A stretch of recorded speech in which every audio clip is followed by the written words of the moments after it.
Nah, kami dari kelompok 6 ingin menjelaskan penyebab kehilangan data digital. Seperti apa sih tanda-tanda kehilangan data digital, penyebabnya, serta pencegahan yang dapat kita lakukan? Pertama, tanda-tanda kehilangan data yang sering terjadi.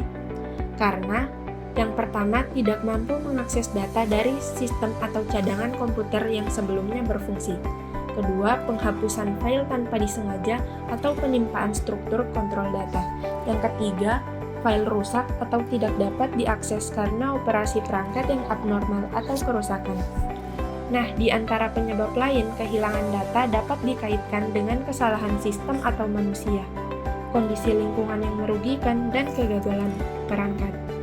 Kehilangan data akibat kesalahan manusia termaksud penghapusan yang disengaja atau tidak disengaja, atau penimpaan file.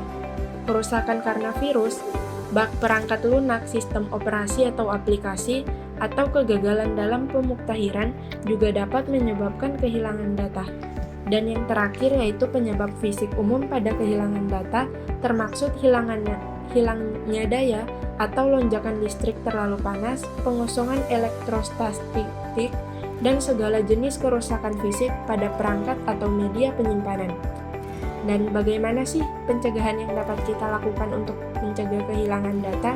Yang pertama yaitu membackup data secara otomatis. Backup data secara otomatis dapat jadi salah satu solusi agar terhindar dari kehilangan data. Penyimpanan seperti cloud dan hard disk sudah memiliki fitur backup data secara otomatis, jadi kita tidak perlu repot-repot untuk memindah data secara manual. Yang kedua yaitu sistem arsip yang rapi. Data yang terdapat dalam hard disk atau tempat penyimpanan baiknya diperiksa dan disusun dalam jangka waktu tertentu. Tujuannya untuk mengurangi resiko kerusakan perangkat dan untuk mempermudah menemukan data yang kita cari. Yang ketiga yaitu hardware dan software yang terenkripsi. Teknologi enkripsi bermanfaat untuk melindungi data sensitif seperti terkait file personal dan perusahaan. Selanjutnya yaitu kata sandi. Nah, kata sandi berfungsi untuk menjaga dan menghindarkan resiko data untuk dicuri maupun disalahgunakan oleh orang lain.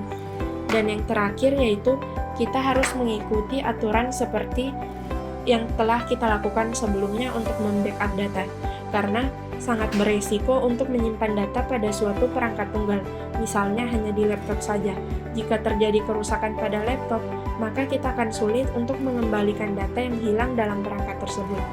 Untuk itu, kita perlu mengingat aturan 321 untuk membackup data, yaitu memiliki minimal 3 salinan data, simpan 2 salinan data di lokasi yang berbeda, dan yang terakhir yaitu simpan 1 salinan data secara offline. Contohnya, kita dapat membackup data ke laptop, cloud, dan smartphone, tapi pastikan untuk memiliki cadangan data yang dapat diakses secara offline seperti hard disk, sehingga kita dapat mengakses data kapanpun dan dimanapun.